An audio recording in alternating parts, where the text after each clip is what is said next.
This is the artist Frank Auerbach. He's a German-British painter that practices to this day, mainly working in the realm of oil painting.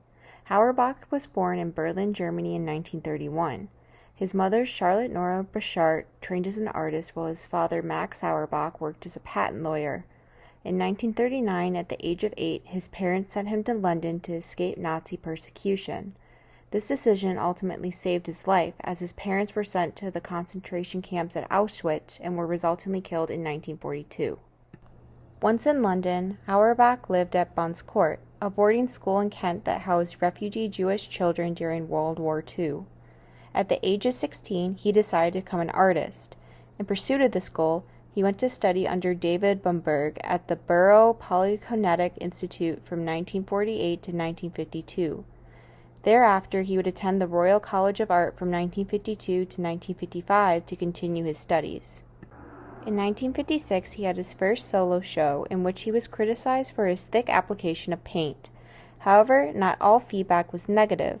Art critic David Sylvester showed support for Auerbach's work, stating that the thickness of his paint is something to be admired, as it made his work sculptural and pushed the boundaries of painting.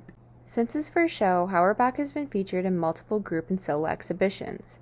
To name a few, he has had work displayed in the Beaux Arts Gallery, Marlborough Gallery, Hayward Gallery, and British Pavilion. The influences for his work remain the same throughout his career. Most commonly, he will reference artists such as Rembrandt, Constable, Rubens, and Picasso. The figures or sitters that he uses in his work are either based on his family, friends, or fellow artists. Throughout his career, 3 sitters most commonly appear in his work. These sitters include his wife Julia, his friend Estella, and professional model Juliet Yardley Mills.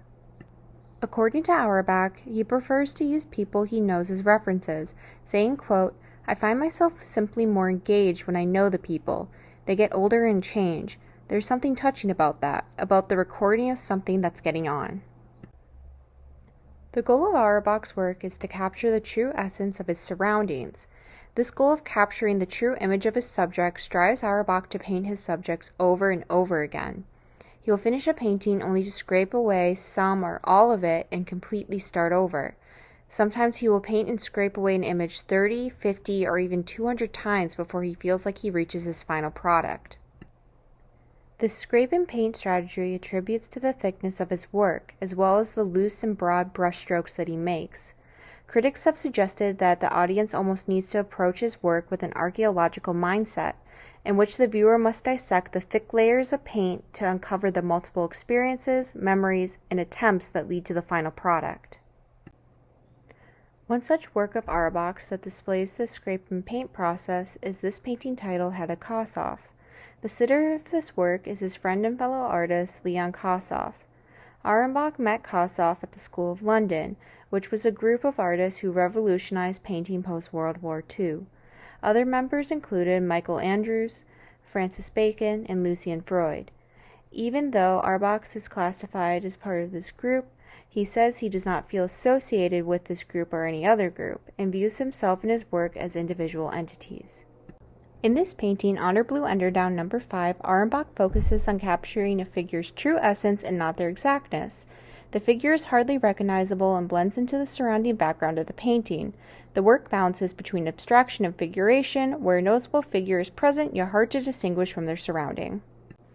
Auerbach's landscapes, such as this piece, resemble his figure paintings with their thickly applied paint and loose gestural strokes. The landscape he makes are based off quick drawings made on-site to be later referenced.